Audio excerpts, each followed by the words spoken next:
Bonjour, je vais vous parler aujourd'hui de la relation homme-femme au sein du couple.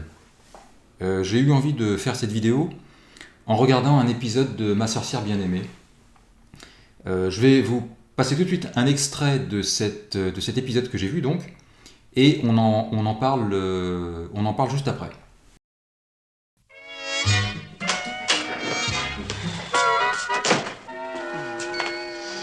Bonsoir chérie. Sois le bienvenu, mon héros. Ton héros, il est fourbu. Crise exceptionnelle ou surmenage ordinaire? Bon, un peu les deux. Nous sommes en bagarre avec un nouveau client pour qui nous projetons une campagne à grande échelle. Et avec lui, je t'assure que... Oh non. Non quoi? Non, je ne veux pas rapporter mes problèmes à la maison. Je les laisserai au bureau comme l'homme d'affaires organisé que je voudrais être. Alors, raconte-moi ta journée. Ah, j'ai eu une matinée épatante. Nous sommes allés, maman et moi, dans un merveilleux restaurant italien. Chez Ce Mario. gars-là a Et une exigence. Qui? Lyndon Baldwin, notre nouveau client. C'est le genre de gars qui fait toutes les agences comme les femmes font tous les rayons de solde. Oh, pardon. Un restaurant qui s'appelle... Chez Mario. La cuisine y est de premier ordre. Maman a pris un veau au marsala et moi... Est-ce que tu des imagines qu'en fettuccine 3 à la- semaines, il a déjà changé d'agence 2 fois? Jean-Pierre, Hmm. je crois que tu es en train de ne pas oublier tes problèmes de bureau. Oh, excuse-moi, mon amour, j'en ai la tête pleine et je n'arrive pas à m'en détacher. Ah, n'essaie pas de lutter. Tu vas me parler de Monsieur Baldwin et je te raconterai mon repas chez Mario, d'accord? D'accord. Lyndon Baldwin est un industriel qui vend de la pizza en grand. Sans blague. Pourquoi veux-tu que je blague? Il possède la plus grande chaîne de pizzeria de la côte ouest. Il continue son expansion vers la côte est. Et il veut que McMahon et Tate le catapulte vers les sommets de la purée de tomates en boîte. Jean-Pierre, mais tu n'as pas idée à quel point cette coïncidence est heureuse. Mario se plaint que la pizza ruine son commerce. Pourquoi? Parce que, à notre ère atomique, les gens qui ne sont pas italiens mais veulent manger... Chérie, jette un coup d'œil sur cette publicité. Cette annonce va paraître demain matin. Mhm. Dis-moi, qu'est-ce que tu en penses? Parfaite pizza. Oui, c'est le nom du produit. Jean-Pierre, est-ce que tu considères qu'un marchand de pizza est un restaurateur? Un restaurateur? Ah, bien sûr, pourquoi? Tu as l'air de penser que le meilleur moyen d'informer le public de l'existence d'un restaurant, c'est de mettre une annonce aussi grosse que possible dans un journal. Oui. Ah. Ma chérie, je vais les noyer mes chagrins sous une douche bien chaude. Merci de me témoigner tant de compréhension et d'être aussi patiente. À ton service.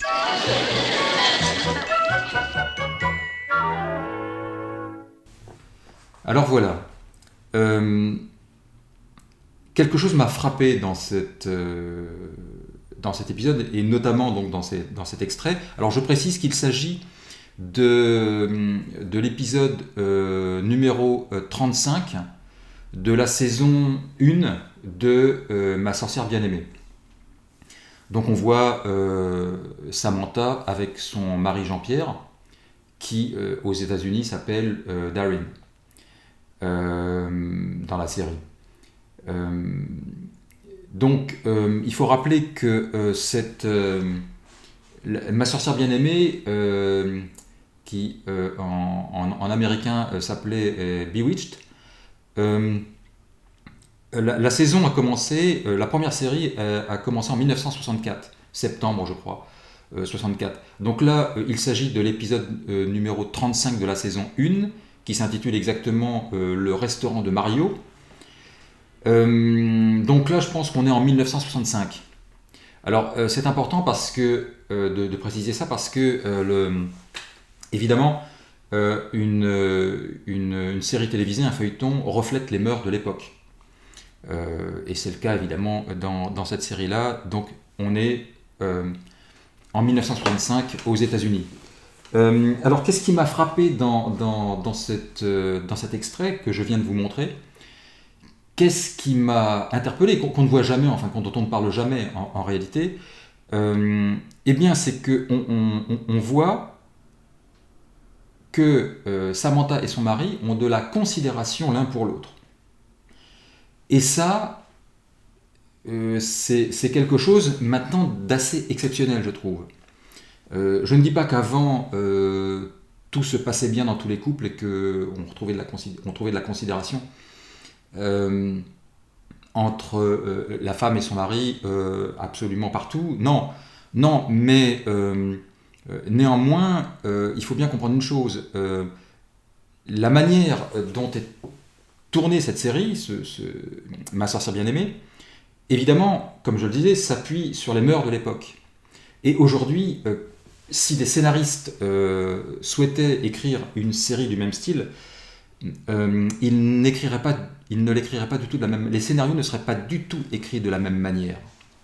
Il n'y aurait pas les mêmes rapports. Il y aurait pas le. Déjà là dans Ma sœur bien-aimée, comment dire, c'est un petit peu le système traditionnel patriarcal. Les rapports entre un mari et une femme sont en quelque sorte un petit peu quand même codifiés par ce qui se passait à cette époque-là. Aujourd'hui, les rapports hommes-femmes sont codifiés autrement. Pour tout dire, je trouve que la codification des rapports aujourd'hui est assez désastreuse en réalité. Et c'est pour ça que c'est intéressant de voir dans ce feuilleton, justement, cette chose, encore une fois, qui m'a frappé, c'est cette considération que Samantha a pour son mari et que Jean-Pierre, Darin, donc, a pour sa femme. Une considération sincère, c'est-à-dire qu'ils s'aiment vraiment. C'est pas une considération factice, hypocrite, intéressée, c'est pas du tout ça. Ils ont vraiment de l'amour l'un pour l'autre et ils ont une éducation. On voit bien que ce sont des personnes très éduquées et que tout cela leur permet justement d'aboutir à cette considération qui est magnifique en réalité. Et que je trouve qu'aujourd'hui c'est exceptionnel de voir ça. Alors, on va me dire, oui mais là c'est une série, c'est un feuilleton qui se veut un peu naïf, un peu gentillet, donc comment peut-on comparer ce qui se passe dans un feuilleton qui a démarré, dont les épisodes ont commencé à être tournés en 1964 avec ce qui se passe dans la vie aujourd'hui? Encore une fois, c'est parce que un feuilleton, un film reflète la mentalité et les mœurs de l'époque où ils ont été tournés. Et comme je l'ai dit, donc, une série, un feuilleton aujourd'hui où on mettrait en scène un homme et une femme mariés, ça ne serait pas du tout écrit de la même manière. Et justement, c'est-à-dire que c'est pas parce que ce sont des feuilletons ou des films qu'ils sont complètement en dehors de la réalité. Un film, en quelque sorte, c'est un document anthropologique aussi. Ce n'est pas seulement comment dire, c'est pas seulement une histoire que l'on raconte. Ce n'est pas seulement une comédie ou un drame. Non, c'est aussi un document anthropologique et on peut observer une époque au travers de ses productions cinématographiques et télévisuelles. Lorsque vous prenez un film des années 30, 40, vous voyez bien que effectivement la manière de bouger, de parler, d'être correspond à ces époques-là. Donc il ne faut pas seulement voir ça, comme je viens de le dire, comme une œuvre de fiction, mais effectivement comme un document anthropologique. Et lorsqu'on voit aujourd'hui dans des feuilletons ou des films des couples mis en scène, ça ne se passe pas du tout de la même manière. Et c'est souvent, je trouve, assez pitoyable d'ailleurs. On voit plus de rapports de force qu'autre chose. On voit plus de rapports de force, de conflits idéologiques. Oui, c'est devenu plus idéologique, plus revendicatif. Vous voyez, d'ailleurs, j'ai un peu l'habitude de dire à mes amis je me place évidemment en tant qu'homme, je dis qu'en tant qu'homme, aujourd'hui, se mettre en couple avec une femme, ce n'est plus vraiment se mettre en couple avec une femme, mais c'est se mettre en couple avec une militante. Ce qui n'est pas du tout la même chose en réalité. Et que, en fin de compte, je préfère largement me mettre en couple avec une femme. Une militante, c'est autre chose. Voilà, ça appartient à d'autres goûts, ça. Mais là, dans justement ce feuilleton, donc, dans cet extrait que je viens de vous montrer, justement, il n'y a pas de militantisme, il n'y a pas de rapport de force, il n'y a pas de... C'est assez sain, en fin de compte. Et donc, ce qu'il y a, c'est de la considération. Et c'est magnifique. Je trouve que justement, c'est un modèle de couple. C'est-à-dire que même si on n'est pas forcément pour le système de couple traditionnel tel qu'on le voit dans ce feuilleton, et même si moi, je ne sais pas si je serais parfaitement à l'aise dans un modèle de couple comme celui-là, néanmoins, je suis capable de voir que leur relation est absolument magnifique et que, effectivement, ils ont de la considération l'un pour l'autre. Et c'est là la clé, c'est là la solution.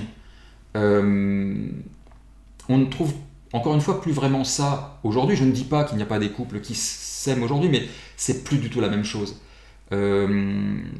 C'est plus, comme je viens de le dire, c'est quelque chose de beaucoup plus, je trouve, beaucoup plus factice et beaucoup plus basé sur le rapport de force et le militantisme. Et justement là, dans ce feuilleton, dans Ma sorcière bien-aimée, c'est de l'amour. Ils s'aiment. On voit qu'ils s'aiment, on voit qu'ils ont de l'attention l'un pour l'autre et que cette attention découle de l'éducation qu'ils ont reçue et de la considération donc, qu'ils ont l'un pour l'autre. Et c'est le mot-clé, c'est le mot... voilà. Parce que la considération signifie, vous le voyez bien dans l'extrait, c'est ça qui est intéressant, c'est que Jean-Pierre rentre du travail, sa tête remplie de ce qu'il a vécu dans la journée. Il demande à sa femme qui l'accueille amoureusement qu'il lui raconte sa journée. Sa femme commence à raconter sa journée. Jean-Pierre repart sur ses problèmes de travail. Il se rend compte de ce qu'il fait. Il demande à sa femme de l'excuser. Elle reprend. Il la coupe à nouveau. Elle comprend qu'il n'arrive pas à se détacher de ce qu'il a vécu dans la journée, donc elle lui demande de lui raconter sa journée pour se décharger de tout ça, et ensuite enfin, vous voyez, c'est chargé, c'est rempli, encore une fois, de considération, de bienveillance l'un pour l'autre. C'est ça qui est superbe. Aujourd'hui, certaines personnes un peu militante, on va dire, c'est un euphémisme, en voyant ça, cet extrait-là, bondirait. La femme qui accueille l'homme bien sagement, etc. Mais c'est parce qu'ils sont à côté de la plaque, en fin de compte. Non, on voit simplement des gens qui s'aiment, qui sont amoureux l'un de l'autre, et qui sont parfaitement heureux de ce qu'ils vivent, et qui se sont choisis pour ce qu'ils sont, et qui ont décidé de vivre comme ça, et qui ne sont absolument pas des imbéciles. Samantha n'est pas une imbécile, son mari n'est pas un imbécile. Alors évidemment dans la série, on parle pas de philosophie, enfin, mais quand vous comparez, enfin moi en tout cas lorsque je compare ce qu'ils vivent à ce que je vois autour de moi dans la vie, leur couple c'est d'un très très haut niveau, qualitativement, je veux dire que c'est du très haut de gamme, c'est du très haut de gamme. Ça a beau être une série un peu naïve, un peu gentillette, c'est d'un très haut niveau. Ça dépasse, c'est-à-dire que nous sommes en dessous, en fin de compte. Les rapports de couple aujourd'hui sont en dessous de cette série gentillette. Vous voyez, on n'arrive même pas à ce niveau-là. On est dépassé par une série télévisée populaire et gentille. Tout est dit, en quelque sorte, quand on a dit ça. Mais voilà, donc il faut tout simplement voir les gens qui ne voient, qui voient quelque chose, qui essayent de mettre du conflit dans tout ça, qui se basent là-dessus pour créer quelque chose de conflictuel, c'est tout simplement parce qu'ils en fin de compte, ils ne savent pas ce qu'est l'amour, en fin de compte, tout simplement. Là, vous avez la représentation d'un couple, encore une fois, qui s'aime, et lorsqu'on s'aime, on a de la considération l'un pour l'autre. Alors, évidemment, ça doit fonctionner dans les deux sens. Il ne peut pas y en avoir un qui a de la considération pour l'autre, et que cet autre, justement, soit dispensé d'avoir de la considération. Non, ça ne peut fonctionner que si les deux ont de la considération l'un pour l'autre, évidemment. Alors, cette considération que l'on voit donne lieu à ce qu'on a vu dans l'extrait, c'est-à-dire que chacun est à l'écoute de l'autre et essaye de lui être agréable. Est compréhensif. Et attention, alors évidemment, il peut y avoir de fausses considérations. Il y a des gens qui ont une fausse considération pour les autres. Il y a des gens qui sont faussement intéressés par les autres, qui sont, comment je pourrais dire ça, quand on dit avoir de l'attention pour quelqu'un, il y a des gens qui ont de l'attention pour les autres parce qu'ils ont une idée derrière la tête, par exemple, par calcul, par hypocrisie. Bien sûr que ça existe. Mais là, on voit bien que c'est pas ça. Encore une fois, c'est de l'amour, c'est de la considération, et l'amour ne peut exister qu'au travers de la considération. C'est-à-dire que si il n'y a pas de considération dans un couple, il n'y a pas d'amour en réalité. Enfin, ou alors cas exceptionnel, vous comprenez, cas particulier. Mais là, ce que l'on voit, c'est effectivement des individus qui sont tout simplement heureux d'être ensemble, vous voyez, et qu'il n'y a là, effectivement, aucune hypocrisie, aucun faux semblant, c'est totalement sincère, et c'est cet ensemble qui fait que c'est beau. Donc, avoir de la considération l'un pour l'autre, comme on l'a vu là, parce que ça, vous ne le voyez pas dans la vie, ça. Hein. Aujourd'hui, vous vous comportez de cette manière-là, comme l'un et l'autre se comportent, vous comportez comme ça, un homme se comporte comme ça avec une femme, elle le prend pour la majorité des femmes vont le prendre pour un faible, pour un hypocrite, pour... vous récolterez plus de mépris qu'autre chose. On va se moquer de vous. Vous voyez ce que je veux dire ? C'est évident, quoi.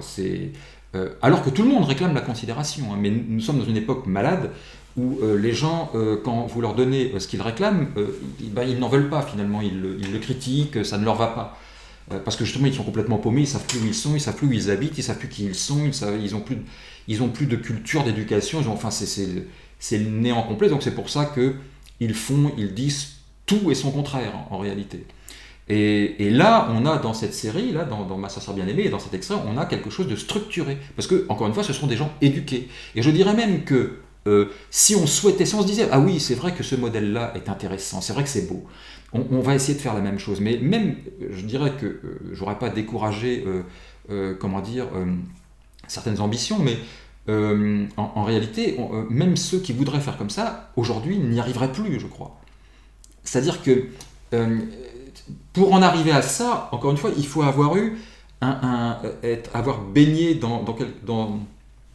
il faut avoir eu il faut avoir été éduqué, il faut avoir été cultivé, il faut avoir été instruit.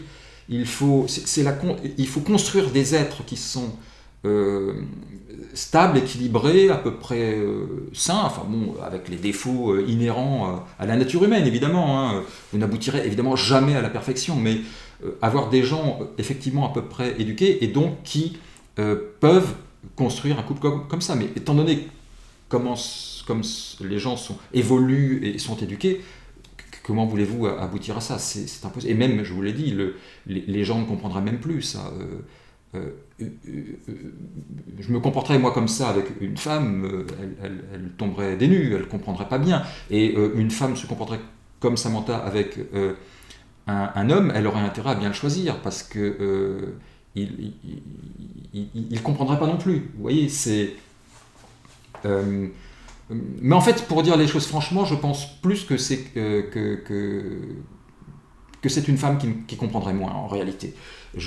Parce qu'on a tellement monté la tête des femmes contre les hommes que je crois en fin de compte, et je le vois autour de moi, beaucoup d'hommes trouveraient une Samantha, je pense que, pas tous, hein, mais beaucoup comprendraient quelle valeur a une femme comme ça. Parce qu'une femme comme ça a une immense valeur. Moi personnellement, quand je vois ça, je me dis, vous avez une femme qui est jolie, qui vous considère, et donc que vous considérez,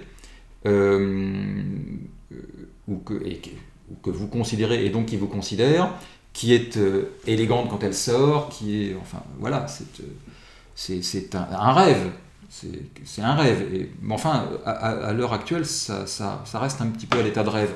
Mais donc voilà, cette considération qu'ils ont l'un pour l'autre donne lieu à de l'attention l'un pour l'autre et au fait de vouloir être agréable à l'autre. Vous voyez ? Ils souhaitent chacun être agréable à l'autre. Alors évidemment, dans le feuilleton, pour que ça remue un petit peu, pour que les scénarios soient un peu piquants, on met un peu de conflit quand même, parce que Jean-Pierre ne veut pas que sa femme utilise la sorcellerie, elle l'utilise quand même, etc. Bon, ça donne lieu à des disputes, mais c'est toujours avec de la bienveillance derrière. Toujours. Parfois, Jean-Pierre, je trouve, des fois se comporte pas très bien avec sa femme. Elle est plus gentille que lui, je trouve. Attention, c'est un homme charmant, mais il se laisse emporter justement par ses hormones, j'ai envie de dire, et de temps en temps, il est un petit peu injuste avec sa femme, mais il va le reconnaître. Il va demander pardon. Et c'est sincère à chaque fois. C'est ça qui est beau en réalité. Donc, il s'aime, quoi. Il s'aime. Et en plus, je dirais que oui, c'est un modèle de couple traditionnel à l'ancienne, mais ne croyez pas que leur vie de couple, ce soit le monastère. Hein. Ce que je veux dire par là, c'est que régulièrement, on nous laisse entendre que ils vont se retrouver dans la chambre et que, voilà. En fait, on comprend très bien qu'ils ont une vie sexuelle très, très épanouie. Jean-Pierre exprime souvent l'attirance qu'il a pour sa femme il répond, cherche à le séduire. Enfin, on voit qu'il y a un jeu de séduction entre eux, assez fréquent. Ils s'embrassent tout le temps. Et encore une fois, c'est pas comme ces gens qu'on peut voir faire ça aujourd'hui et qui le font un peu faussement, qui sont dans l'exagération. Là, encore une fois, c'est sincère, c'est équilibré. C'est fait d'une manière qui n'est pas outrancière ou vulgaire ou hypocrite. Voilà. Et on comprend encore une fois qu'ils ont une vie sexuelle tout à fait comme il faut. Hein. C'est clairement exprimé dans le feuilleton. Hein. Ça nique, ça n'arrête pas. Et bien, à notre époque libérée, ça se passe finalement beaucoup moins souvent de cette manière-là qu'on le croit. Oui. Parce que justement, il y a plus de rapports de force, plus de conflits, plus de méfiance. Alors, je ne dis pas qu'il ne faut jamais avoir de méfiance pour les autres. Hein. Évidemment, il y a des gens dont il faut se méfier.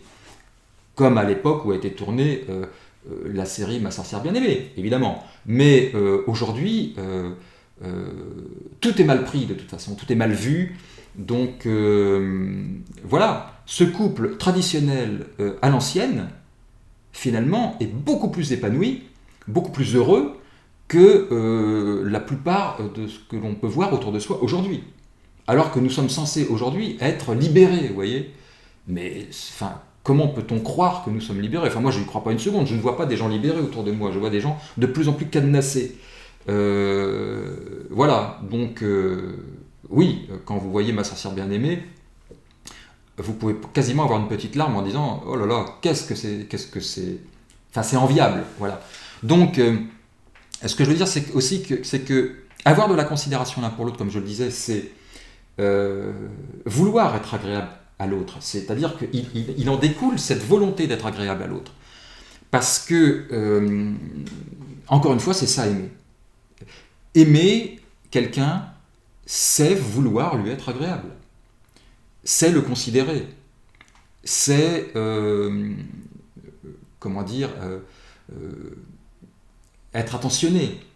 Et encore une fois, pas forcément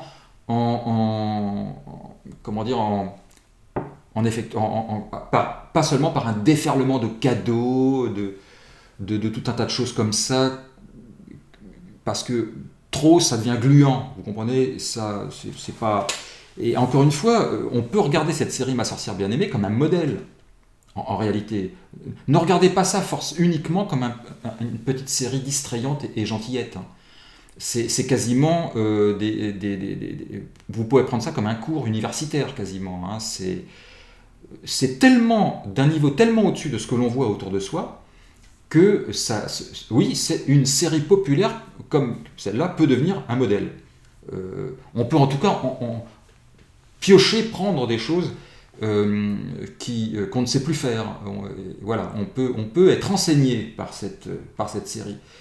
Alors elle est distrayante malgré tout, hein, et elle est justement, le mot que j'ai envie d'employer pour en parler, c'est que c'est une série rafraîchissante. Vous voyez, c'est quelque chose de rafraîchissant. Quand vous regardez ça, si vous avez une journée un peu compliquée, un peu conflictuelle, justement, vous regardez ça, c'est rassurant, c'est apaisant, c'est rafraîchissant. c'est sain.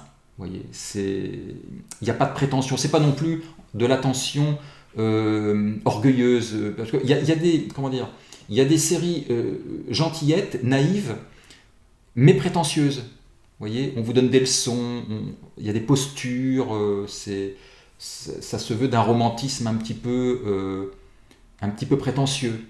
Là, en fait, c'est ça, c'est que c'est uniquement rafraîchissant parce que c'est... Bon, alors, on peut critiquer certaines choses, évidemment, dans cette série, mais bon, voilà, dans l'ensemble, c'est très rafraîchissant. Et à l'heure actuelle, c'est très très bien. Je vous conseille de regarder ce genre de choses. Vous allez voir, ça va vous faire beaucoup de bien. Et je reviens sur la considération et la volonté de vouloir être agréable à l'autre. Alors, encore une fois, je le répète, vouloir être agréable à l'autre, ça doit se faire dans les deux sens. Ça ne peut pas se faire dans un seul sens. Et ça doit être, encore une fois, sincère.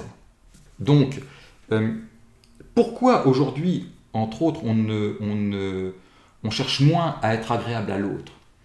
Parce que vous avez qu'à remarquer, et ça c'est lié à notre époque, qui est très individualiste, on est plus tourné sur soi et la manière dont on se comporte, dont les autres se comportent avec nous, que de la manière dont on estime devoir se comporter avec les autres.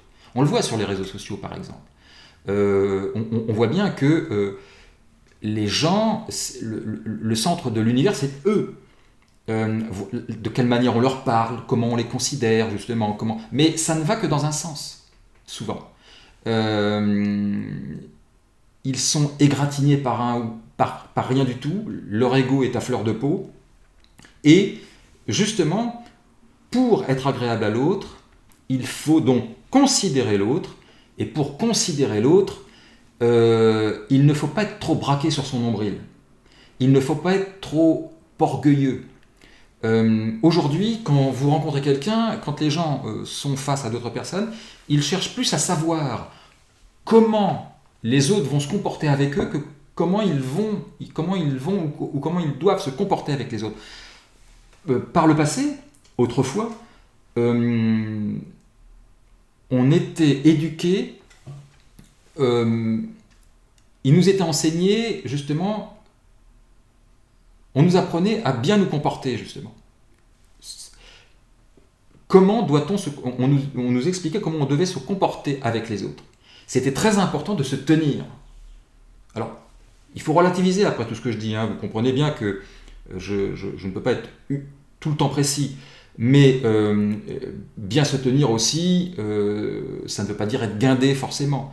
Mais ça voulait dire qu'on se regarde, on s'observe pour savoir comment on doit se comporter avec les autres. C'est-à-dire qu'on fait attention à son comportement par rapport à l'autre. Alors vous allez me dire que ça se fait aussi aujourd'hui. Ben non, pas vraiment. Enfin, ceux qui... Enfin, on est beaucoup plus intéressé par le fait qu'on exige que l'autre se comporte de telle manière avec nous, mais on exige beaucoup moins de choses de soi-même. Se tenir, faire attention à l'autre et faire attention à son comportement, évidemment, ça ne veut pas dire qu'il ne faut pas vouloir que l'autre se comporte bien avec nous. Évidemment, encore une fois, ça va dans les deux sens. Mais aujourd'hui, c'est ça. À l'époque de la société de consommation et de l'ego boursouflé, eh bien, on fait attention à la manière dont les autres se comportent avec nous, ce qui est normal, mais j'ai envie de dire que ça s'arrête là. Ça s'arrête là. Vous avez maintenant des égos qui s'affrontent, des égos qui se percutent. Et peu de gens prennent du recul sur eux-mêmes, s'observent pour se dire, voilà comment il faut que je me comporte. Et donc, l'éducation d'autrefois, c'était ça. C'est-à-dire qu'on vous expliquait qu'il fallait bien vous comporter. C'était d'abord à vous de vous demander comment vous deviez vous comporter avec les autres. Aujourd'hui, il est admis, sans que ce soit clairement dit, mais en fin de compte, il est bien vu. Il est plus répandu le fait de se demander comment l'autre va nous considérer. Est-ce qu'il nous respecte? Voilà. C'est beaucoup plus tourné vers soi-même. Et donc, c'est aussi pour ça que les gens ont beaucoup plus de mal à s'entendre, à s'écouter, à se respecter, à discuter, à se mettre en couple et que ça dure.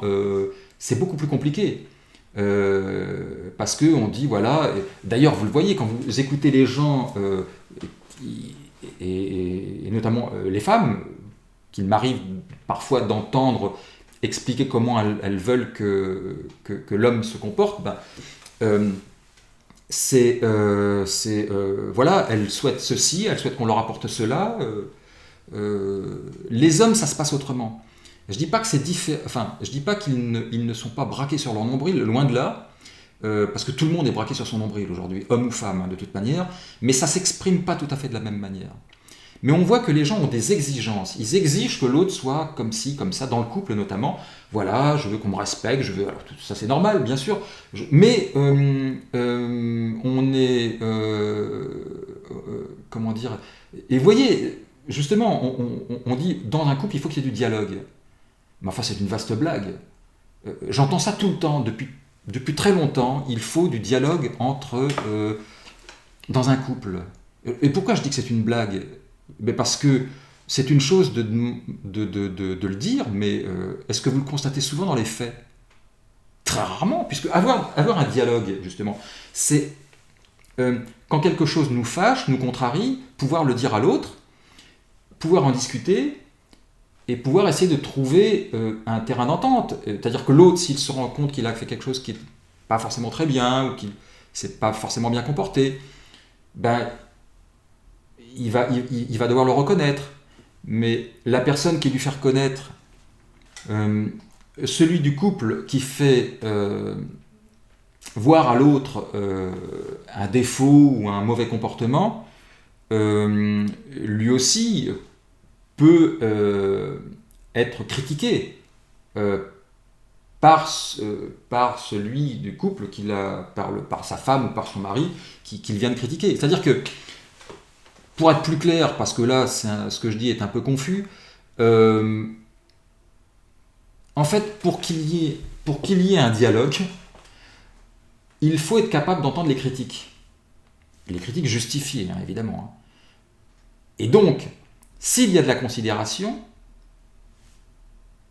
puisqu'il y aura de la considération, il n'y aura donc pas de mauvaise foi. Puisque quand vous êtes de mauvaise foi dans une discussion comme ça, où des choses sont mises à plat, s'il y a de la considération, il y a donc le souci d'être le plus honnête possible intellectuellement. Parce qu'on considère l'autre, et qu'on estime, si on est justement pas uniquement braqué sur ce que l'on attend des autres, mais aussi si on porte un certain intérêt sur ce que l'on doit, sur la manière dont on doit se comporter avec les autres, on sait que si on fait preuve de mauvaise foi, on ne considère pas l'autre, on lui manque de respect. C'est même insultant d'être de mauvaise foi dans ce cas-là, avec l'autre. Parce que c'est le prendre pour un imbécile en réalité. Donc, quand on est soucieux de l'autre, quand on a de la considération pour l'autre, et donc quand on est quelqu'un qui n'est pas uniquement braqué sur lui-même, sur son petit ego et son petit orgueil, et sa petite susceptibilité, eh bien, on se dit qu'il faut, le plus possible, être de bonne foi. Et que l'autre aussi doit être de bonne foi. Et encore une fois, c'est toujours dans les deux sens. Donc, aujourd'hui, un dialogue, quand on dit « il faut dialoguer dans un couple », voilà, mais enfin... Alors moi j'ai déjà connu ça, je connais des gens qui l'ont connu, et alors dans les paroles, encore une fois c'est très beau, oui, il faut dialoguer, etc. Et dans les faits, évidemment, quand vous êtes, pour régler un problème, vous mettez à plat certaines choses et que vous rentrez dans la critique, mais pas la critique agressive, mais vous critiquez, c'est très mal pris. Et ça ne suscite pas en général l'envie d'arranger les choses, mais de se venger de la part de celui qui est critiqué. Donc c'est très compliqué. Je ne dis pas que ça n'arrive jamais, mais c'est quand même beaucoup plus compliqué qu'à une époque où il était justement mal vu de ne pas savoir bien se comporter avec les autres. Aujourd'hui, il est mal vu, comme je l'ai déjà exprimé, il est mal vu que quelqu'un se comporte mal avec nous. Voilà. Autrefois, il était surtout mal vu de mal se comporter avec les autres. Je précise encore, parce qu'évidemment, beaucoup de gens regardent, et il faut répéter les choses, parce que des gens comprennent difficilement, même si ça peut paraître clair pour soi, des gens, des fois, comprennent difficilement ce que l'on veut dire. Évidemment qu'il faut que les autres aient la même disposition d'esprit, c'est-à-dire qu'ils fassent attention à eux. Mais justement, il ne faut pas demander aux autres qu'ils fassent attention à nous, en quelque sorte, j'ai envie de dire. Il faut demander aux autres qu'ils fassent attention à leur comportement. Vous voyez la différence ? Aujourd'hui, encore une fois, avec l'orgueil est tellement démesuré, alors surtout ici, parce que dans certains pays, ça se passe un peu différemment, dans certaines contrées du monde, il peut y avoir des variantes, mais en Europe, et notamment en France, l'orgueil est à son comble, je trouve, et la fausse humilité aussi est très répandue. Mais donc, je dirais qu'autrefois, quand quelqu'un vous considérait mal, vous manquez de respect, voilà, vous ne lui disiez pas forcément tu pourrais me respecter, ou vous pourriez me respecter. On va dire tenez-vous, apprenez à vous tenir. Où avez-vous été éduqué ? C'est-à-dire qu'on le renvoyait à lui-même. Et aujourd'hui, c'est ça, on dit mais ouais, tu dois me respecter, tu dois faire attention, voilà, moi j'ai été blessé par ce que tu as dit, j'ai été ceci, j'ai été cela, enfin, en fait, on parle que de soi. C'est ça le problème, c'est soi, on parle que de son nombril en fin de compte. Et on devrait plutôt demander aux autres de se comporter d'une certaine manière, mais alors attention, en laissant quand même une marge de manœuvre et de liberté.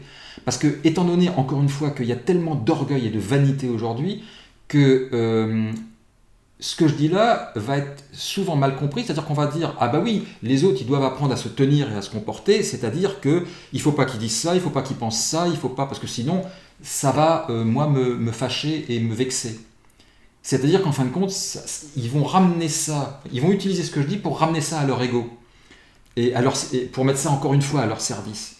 Et non, c'est pas fait pour ça. C'est-à-dire qu'il faut quand même aussi, justement, si on considère l'autre, lui laisser la possibilité de s'exprimer, d'être ce qu'il est. Et il ne faut pas lui imposer tout un tas d'interdits, de telle sorte qu'il est complètement ligoté et enchaîné, afin que nous, avec notre petit ego, on ne soit pas chiffonné, vous voyez. Donc non, c'est voilà. Mais si on était dans une civilisation, une société encore éduquée, les gens comprendraient par eux-mêmes qu'ils doivent trouver un juste milieu entre l'expression libre de leur personnalité et la considération qu'ils ont pour l'autre. Vous voyez ? Il y a un équilibre. Mais pour ça, il faut une éducation, il faut un certain niveau intellectuel, je dirais, il faut une certaine conscience des choses. Et ça s'apprend depuis l'enfance. Et si on ne vous l'a pas appris, voilà, c'est quand même difficile. Et c'est vrai que, voilà, bon. Donc, aimer l'autre, c'est le considérer. Le considérer, c'est tenir compte de ce qu'il est. C'est tenir compte de sa personnalité, de ses goûts. C'est vouloir lui être agréable. Et si on ne fait pas ça, si on ne voit pas les choses comme ça, bah c'est qu'on n'aime pas. C'est qu'on n'aime pas l'autre. Alors, sauf cas particulier, ou alors c'est qu'on sait très mal aimer, on ne sait pas aimer. Mais dans la grande majorité des cas, c'est qu'on n'aime pas l'autre, véritablement. Mais ça peut être le cas aussi en amitié, tout ça. Alors, j'ajouterais un point qui me semble important, c'est que lorsque je dis qu'il faut de la considération pour l'autre,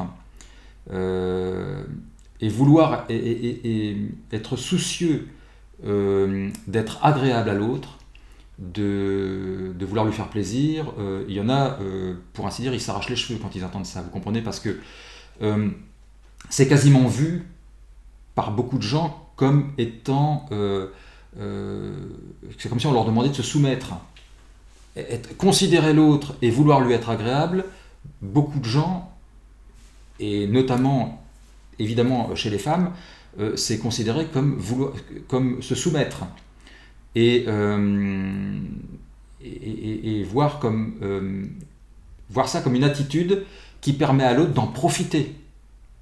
Vous voyez, de profiter de nous. On essaye d'être agréable, mais l'autre va en profiter, etc. Oui, bon, déjà, il faut peut-être mieux choisir ses partenaires, dans un certain sens, j'ai envie de dire, mais c'est peut-être pas toujours suffisant.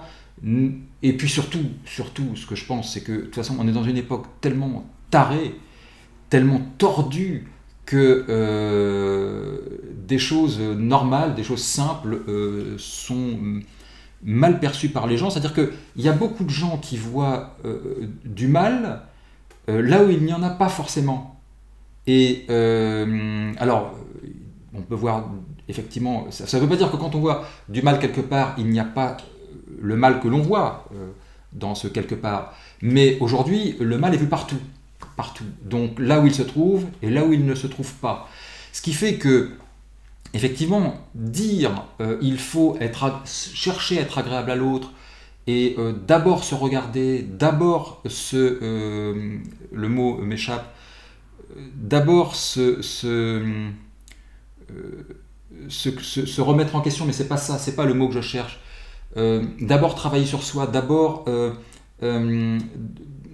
avoir de l'exigence vis-à-vis de soi avant d'avoir de l'exigence vis-à-vis des autres. Ce qui me paraît être dans le bon ordre. Aujourd'hui, on est exigeant avec les autres plus qu'avec soi, puisqu'il est sous-entendu, en fin de compte, sans le dire, que soi-même, on est parfait, finalement, on est déjà très très bien. Donc c'est aux autres de se remettre en question, et ils méritent qu'on soit exigeant avec eux. Et en réalité, ça ne fonctionne pas comme ça. Toute personne intelligente, toute personne correcte, sait qu'elle doit d'abord être exigeante avec elle-même. Et que, justement, il faut d'abord se reconsidérer, travailler sur soi. Ça doit d'abord démarrer de soi. On doit d'abord attendre de soi, on doit d'abord s'imposer certaines choses avant de vouloir en imposer aux autres. Et c'est quand on est, justement quand on est exigeant avec soi-même, à ce moment-là, on peut l'être avec les autres. Vous comprenez ? C'est comme ça, c'est dans ce sens-là que ça doit fonctionner.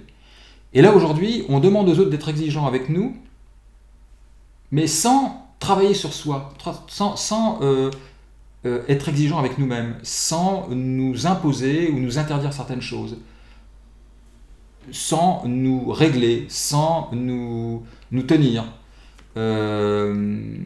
Voilà. On réclame de l'autre et on réclame pas trop de soi. Ce qui est le signe d'un orgueil démesuré, ça. Et c'est en général allié avec un manque d'intelligence et de conscience des choses c'est dramatique. Et justement, donc, je reviens à ça, beaucoup de gens considèrent que, justement, faire attention aux autres, dans un couple, en tous les cas, vouloir être agréable à l'autre, oui, mais vous allez entendre des remarques, par exemple, oui, mais enfin bon, moi j'ai pas envie de me soumettre, j'ai pas envie d'être soumise, vous voyez, ça va être ça. C'est-à-dire que vous dites quelque chose qui est simple, qui est une bonne chose, et ils viennent le salir finalement. Ils viennent salir cette chose-là et y voir du mal alors qu'il n'y a pas de mal. Non, il faut voir après qui on a en face. Et justement, et je reviens là-dessus, le fait d'être exigeant avec soi-même vous donne la possibilité et vous donne le droit à ce moment-là d'être exigeant avec les autres. Ça ne peut, et encore, je viens de le dire, mais ça ne peut pas fonctionner autrement, ça ne peut pas être dans l'autre sens. Parce que justement, vous ne pouvez pas demander aux autres ce que vous ne vous imposez pas vous-même. Vous ne pouvez pas demander de recevoir des autres ce que vous ne donnez pas à vous-même. C'est d'une vulgarité de faire à l'inverse de ça qui est terrible. Et c'est même mauvais, je dirais. Je ne sais pas comment vous dire ça. Lorsque vous êtes exigeant avec vous-même et que vous exigez de vous certaines choses face aux autres, certains vont dire oui, mais la plupart du temps, surtout aujourd'hui, vous allez montrer de l'exigence avec vous-même et les autres vont en profiter. Vous allez chercher à vous tenir, à bien vous comporter avec les autres et les autres vont en profiter souvent. Les autres vont prendre ça comme de la soumission, comme de la faiblesse. Oui, c'est vrai aussi, ça, bien sûr. Mais c'est parce que c'est mal compris. C'est-à-dire que les autres vont en profiter si vous les laissez en profiter, parce que le fait de bien se comporter, d'avoir de l'exigence vis-à-vis de soi, ça ne veut pas dire qu'on est débile et qu'on est inconscient de qui on a en face de soi. Il faut être pertinent quand même. Si vous voyez que vous avez en face de vous quelqu'un qui va en profiter, il faut le sentir. Et il ne faut pas l'accepter. Et c'est justement ça, c'est-à-dire que quand vous êtes exigeant avec vous-même, quand vous vous imposez certaines choses, et que vous êtes plus en mesure, et il devient légitime pour vous de demander la même chose aux autres. Et aujourd'hui, encore une fois, les gens passent leur temps à demander aux autres ce qu'ils ne s'appliquent pas eux-mêmes. Et ça ne peut pas fonctionner. Dans une société comme ça ne peut pas fonctionner. Ça ne peut aller qu'au conflit. Donc, mais alors, pour faire comme je le dis, ça demande un peu d'humilité. Ça ne veut pas dire que être humble, ça ne veut pas dire qu'on n'est pas orgueilleux. Il faut bien comprendre ça aussi. En fait, de toute façon, les gens ne comprennent plus rien du tout. Donc, être humble, justement, c'est reconnaître qu'on est orgueilleux. C'est pas forcément ne pas être orgueilleux. C'est très rare les gens qui ne sont pas orgueilleux. C'est extrêmement rare. Très très rare. Moi qui vous parle, je suis l'une des personnes les plus orgueilleuses que j'ai envie de dire que j'ai rencontrées. Mais je le sais. Vous voyez, je ne vais pas me raconter des histoires. Non, ça ne servira à rien. De toute façon, ça se verrait. Je serais démasqué de toute manière, donc ça ne sert à rien de jouer un jeu hypocrite. Mais néanmoins, voilà, vous pouvez être orgueilleux, justement. Et si vous vous dites, mais oui, mais moi, j'ai de l'orgueil en moi, j'arriverai jamais à ne pas être orgueilleux, donc quand on me demande d'être humble, si humble, c'est ne pas être orgueilleux, eh ben, je n'y arriverai jamais, donc j'abandonne. Non, vous pouvez être orgueilleux et faire preuve d'humilité, justement. Et la première des humilités dans ce cas-là, c'est que vous reconnaissez que vous avez de l'orgueil. Et que c'est difficile pour vous, justement, de reconnaître vos défauts, etc. Donc, voilà, c'est en fait, il faut bien comprendre les choses, les comprendre d'une manière simple et logique. Donc, en réalité, aujourd'hui, moi, je ne demanderais pas aux gens, si je devais leur demander quelque chose, mais je leur demande rien, en fait, mais si je devais leur demander quelque chose, je ne leur demanderais pas d'abandonner leur orgueil. Parce que, soyons lucides, ils n'y arriveront jamais, personne n'y arrivera. Donc, c'est pas la peine d'essayer de demander un truc qui est perdu d'avance. Donc, je leur demanderai pas de ne plus être orgueilleux, mais d'être humble et de reconnaître qu'ils sont orgueilleux et que cet orgueil les trompe et les amène à mal se comporter, ou à mal, voilà.